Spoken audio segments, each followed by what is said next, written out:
इस सृष्टि में सबसे दुर्लभ है मनुष्य जन्म मिलना। मनुष्य शरीर से ही परमात्मा की प्राप्ति होती है। बहुत अभ्यास करने के बाद में यह ध्यान में आता है कि सृष्टि में जितने भी जीव है, मनुष्य है, मनुष्यतर प्राणी है, सभी प्राणियों में परमात्मा प्राप्ति का सबसे बड़ा अधिकार मनुष्य को है। इस मनुष्य शरीर के लिए देवता भी बहुत तरसते रहते हैं और देवता अशरीरी रहते हैं। वो अब कुछ नहीं कर सकते, लेकिन मनुष्य प्राणी परमात्मा की प्राप्ति कर सकता है। परमात्मा ने हम सभी को जो जन्म दिया है वो किसी दूसरों से स्पर्धा करने के लिए नहीं दिया हुआ है। परमात्मा ने अपनी प्राप्ति के लिए, अपना इक्विवेलेंट बनाने के लिए हम सभी को मनुष्य जन्म दिया हुआ है। स्पर्धा करनी ही है तो हमने स्वयं के साथ में ही करनी है। कल तक जो हमने किए थे उससे भी बढ़िया आज करूंगा, ऐसा निर्धार करना है और अपना मार्ग क्रमण करते रहना है। मनुष्य शरीर मिलने के बाद में मुमुक्षु बनना यानी ज्ञान प्राप्त करने की भूख बढ़ना। ज्ञान यानी ये नॉलेज नहीं, ज्ञान यानी विद्या, सत्य ज्ञान, ब्रह्म सत्य जगत था। सत्य ज्ञान के प्राप्ति के लिए हमें मनुष्य शरीर मिला हुआ है। फिर सत्य किसे कहते हैं? सत्य यानी यूनिवर्सल ट्रू, जो त्रिकाला बाधित रहता है। अब त्रिकाला बाधित क्या रहता है और क्या नहीं रहता? त्रिकाला बाधित हमारी आत्मा रहती है, हमारा शरीर नहीं रहता, शरीर नष्ट होता है। उसी तरह दिखने वाला जगत, दिखने वाली सृष्टि, दिखने वाला संसार ये भी नष्ट होता है, लेकिन परमात्मा और हमारी आत्मा अजर, अमर, अजन्मा, अविनाशी है। तो परमात्मा अजर है, अमर है, अजन्मा है, अविनाशी है, गुणातीत है, कालातीत है। उसी तरह हमारी आत्मा भी अजर, अमर, अजन्मा, गुणातीत, कालातीत है, क्योंकि हम परमात्मा के अंश है। परमात्मा अंशी है और हम उसके अंश है। अंश अंशी के तरफ जाने की हमेशा कोशिश करता है या अंश अंशी में ही मिलता है। जैसे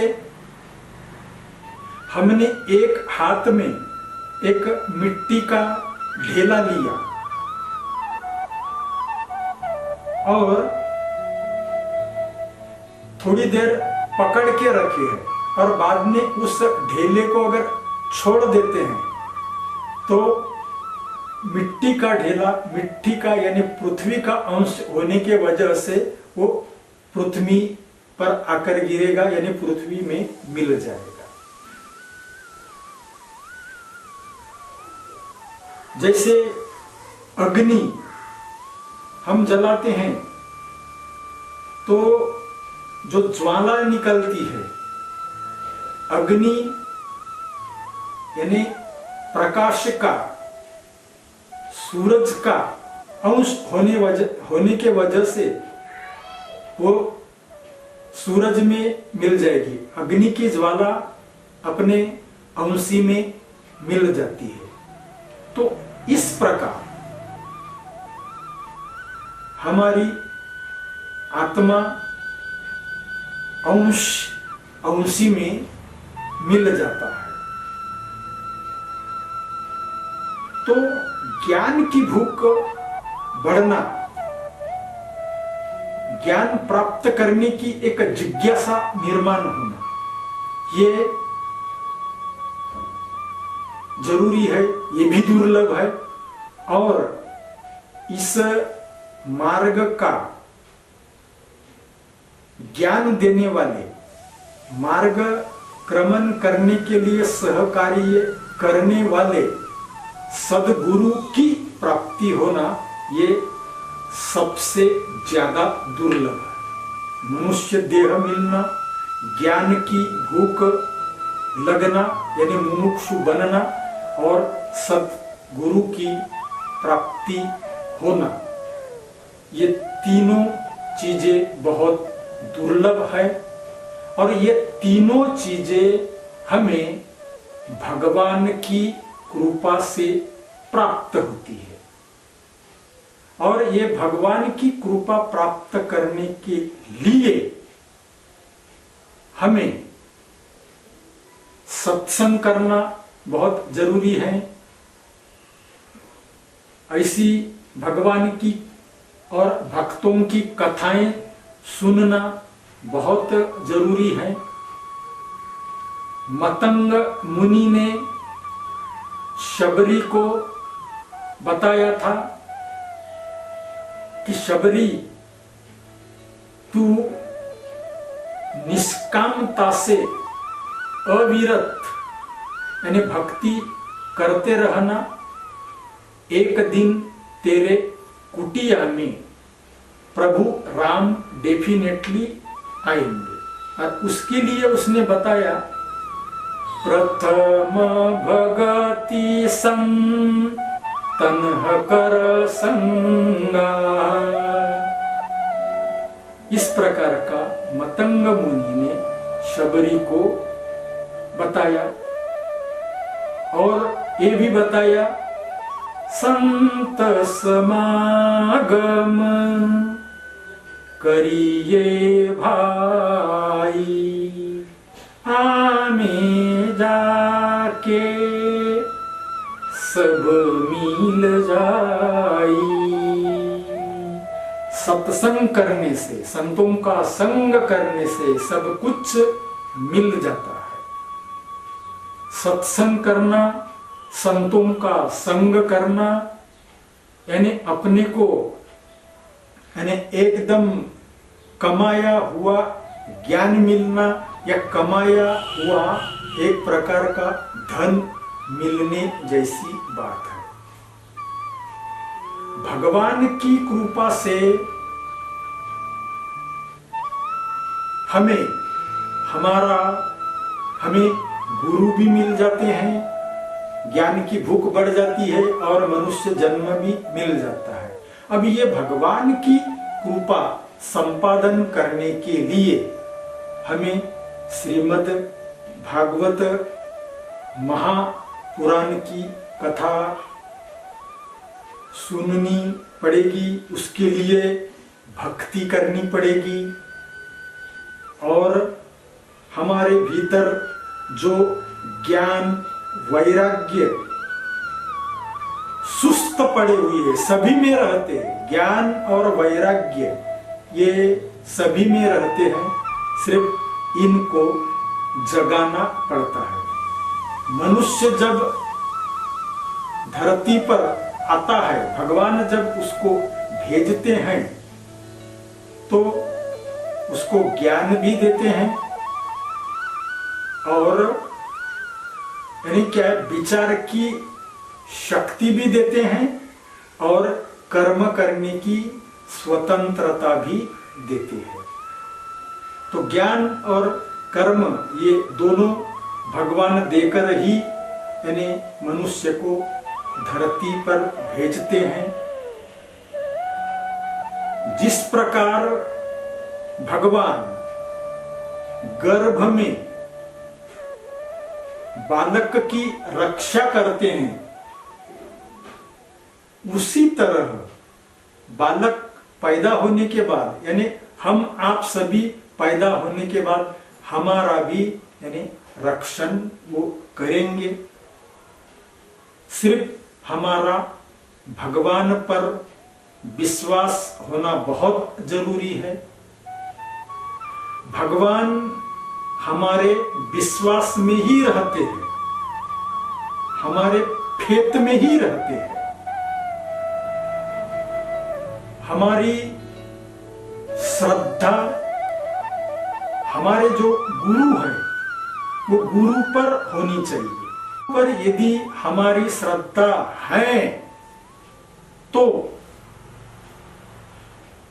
जिस प्रकार एकलव्य गुरु द्रोणाचार्य के पास में विद्या ग्रहण करने के लिए गया था, गुरु ने वो क्षत्रिय नहीं होने के वजह से मैं सिर्फ क्षत्रियों को ही शस्त्र विद्या सिखाता हूं ऐसा बोले और एकलव्य को शिक्षा न देकर वापस भेज दिए। तो ऐसे समय एकलव्य ने गुरु द्रोणाचार्य पर की श्रद्धा कम नहीं होने दिया, अपने मन में क्रोध को नहीं जगने दिया, उलट जो पहले श्रद्धा थी उससे भी ज्यादा श्रद्धा अपने मन में निर्माण किया और उनकी एक मिट्टी की मूर्ति बनाकर वो मिट्टी के मूर्ति पर श्रद्धा रखकर उधर एक टक एकाग्रता से देख कर यानी विद्या हासिल की। वो श्रद्धा के वजह से, निष्ठा के वजह से गुरु द्रोण में की पूरी विद्या एकलव्य में आ गई और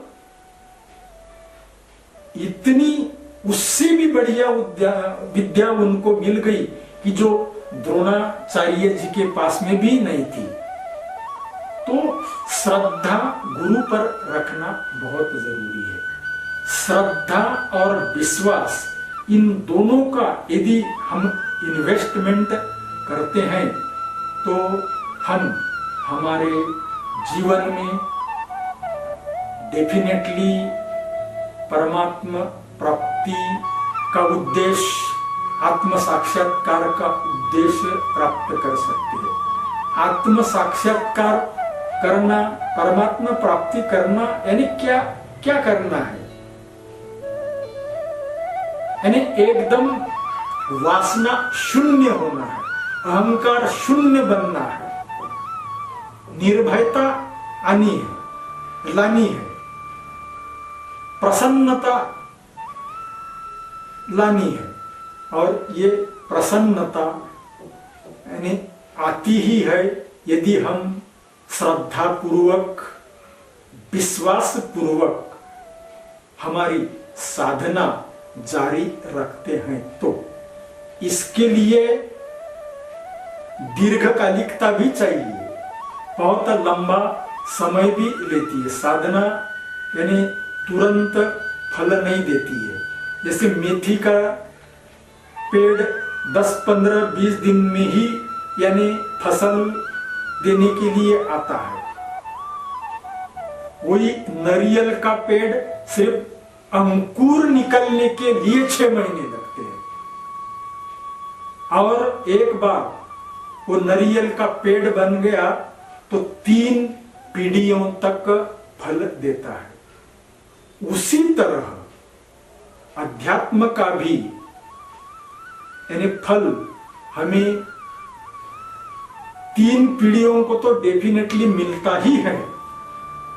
एक हमारी खुद की पीढ़ी, एक हमारे पितरों की यानी पिता माता की पीढ़ी, और हमारे बाद में आने वाले जो है हमारे लड़के बच्चे उनकी पीढ़ी। ये 3 पीढ़ियों को तो अध्यात्म का फायदा लाभ डेफिनेटली मिलता है। भक्ति करना यानी क्या करना है? अंधे बनकर दौड़ना है, बिल्कुल अंधा बनकर दौड़ना, लेकिन अपने हृदय में भगवान को रखना है। भगवान सदैव मेरे साथ है, ये विश्वास हमें हमेशा रखना है। भक्ति करना यानी निर्भय बनना, कोई भय नहीं होना। भक्त उसी को ही कहते हैं जो निर्भय है, जो टोटली भगवान पर डिपेंड है, संसार पर डिपेंड नहीं है। किसी यानी ये सांसारिक राजा के ऊपर डिपेंड नहीं है। उसका तो एक ही है, एक पर ही उसका विश्वास है, परमात्मा पर। परमात्मा ही उसका योग क्षेम वहन करते रहते हैं। योग यानी उसके पास जो नहीं है उसकी पूर्ति करना, और क्षेम यानी उसके पास में जो है उसकी रक्षा करना। तो भगवान भक्त की योग क्षेम वहन करके यानी रक्षा करते हैं। ज्ञान प्राप्त करना यानी क्या है? ज्ञान प्राप्त करना यानी विधायक क्रिया करना है। विधायक क्रिया यानी जमीन में बीज डालना। वैराग्य यानी क्या है? वैराग्य यानी विध्वंसक क्रिया, यानी जो निंदन वगैरह रहता है, कचरा वगैरह रहता है, वो कचरा पूरा साफ करना। तो ज्ञान विधायक क्रिया है और वैराग्य विध्वंसक क्रिया है। तो ज्ञान वैराग्य को हमें धारण करना है और हमारा मार्ग क्रमण करते जाना है। इस सृष्टि में सभी को एक सवाल हमेशा सताते रहता है, और वो सवाल ये है कि एखादा बुरे कर्म करने वाला आदमी यानी सुखी दिखता है, और एखादा पुण्य कर्म करने वाला आदमी उसके ऊपर अनंत दिक्कतें आते रहती है। तो ऐसा क्यों होता है? ये सब होता है प्रारब्ध के वजह से। ये प्रारब्ध का खेल है। जो अभी बुरे कर्म कर रहा है उसने पिछले जन्म में अच्छे कर्म किया होगा। एक कल्पना करते हैं कि पिछले जन्म में अभी का जो पाप करने वाला मनुष्य है उसने बाजरी बोया होगा अपनी खेती में, बाजरी की फसल उसने निकाला और वो फसल काटने के बाद में जो घर में अनाज की ढोली रहती है वो ढोली में डाल दिया और उस ढोली को नीचे में छेद रहता है, वहां से वो अनाज निकालते हैं। हमारे बुजुर्ग लोग, पुराने लोग ऐसे ही निकालते थे। तो उसको जितना अनाज लगता था उतना अनाज उसने निकाला और बाकी का मान लीजिए कि 3/4 ढोली रिक्त हो गई, 1/4 बाकी है। अब वो इस जन्म में मनुष्य बनकर आया है और इस जन्म में वो गलत काम कर रहा है, फिर भी उसको यानी वो सुखी दिख रहा है। तो वो कब तक सुखी दिखेगा? जब तक वो 1/4 बाजरी शिल्लक है। वो बाजरी जब तक खत्म नहीं होती तब तक उसको बाजरी ही मिलेंगी।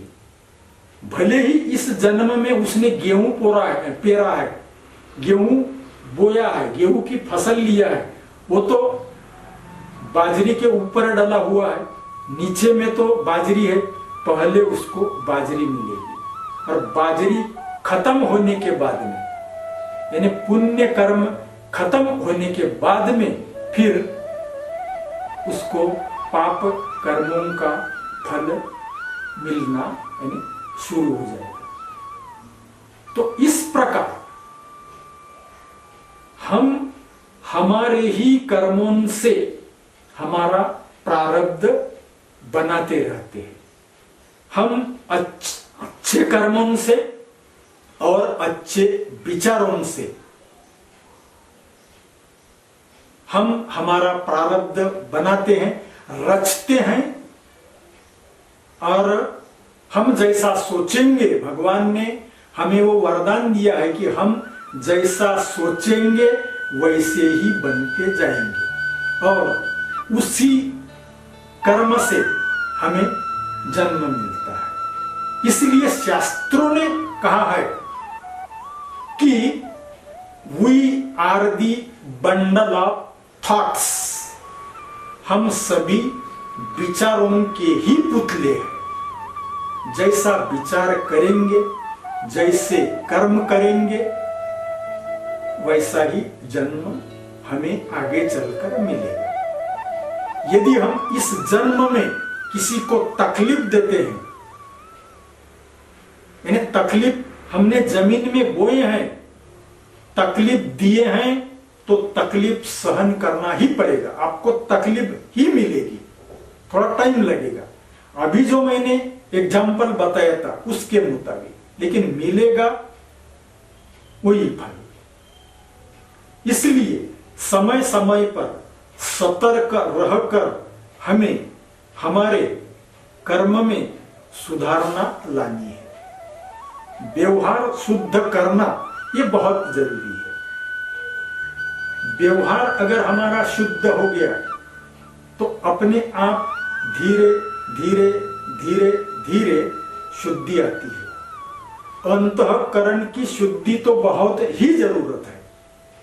अंतःकरण की शुद्धि करना यानी मन की शुद्धि, बुद्धि की शुद्धि, चित्त की शुद्धि और अहंकार को जीरो बनाना।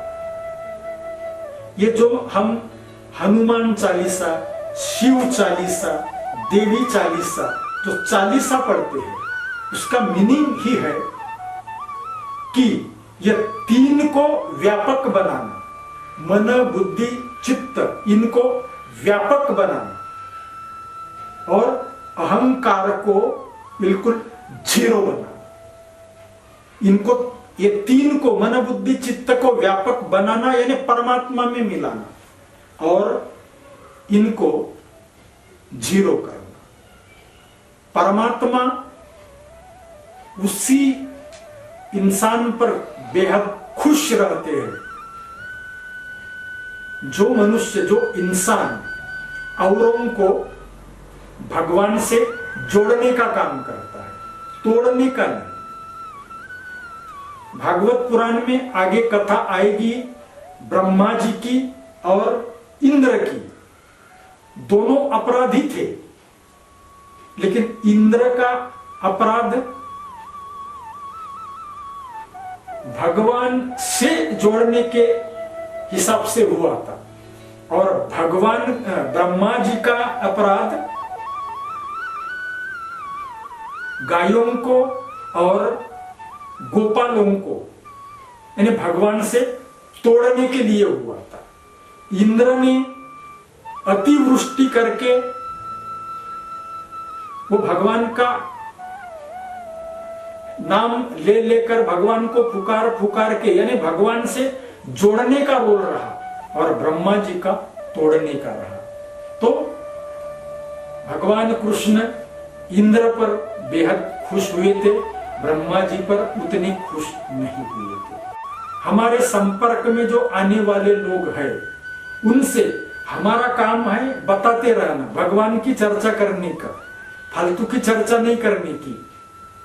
हाँ, लौकिक चर्चा नहीं करने की, अलौकिक चर्चा करने की। अगला आदमी सुने या न सुने, आश्रम में लाए या न लाए, हमारा काम है बताने का। तो भी भगवान प्रसन्न होते हैं और उसको न सुनने का फल देंगे और हमें बताने का, सुनाने का फल देंगे। इस प्रकार हमने भी उस तरह का ज्ञान प्राप्त करके औरों को, दूसरों को बताते रहना है, और सबके कल्याण के लिए। और ज्यादा तो महत्व उसी को ही है, what are you doing for others, आप दूसरों के लिए क्या कर रहे हो, इसको ज्यादा महत्व है। खुद के लिए तो कोई भी जीता है, खुद का पेट तो कोई भी भरता है, लेकिन जो दूसरों की सहायता करता है उस पर भगवान बेहद खुश रहते हैं।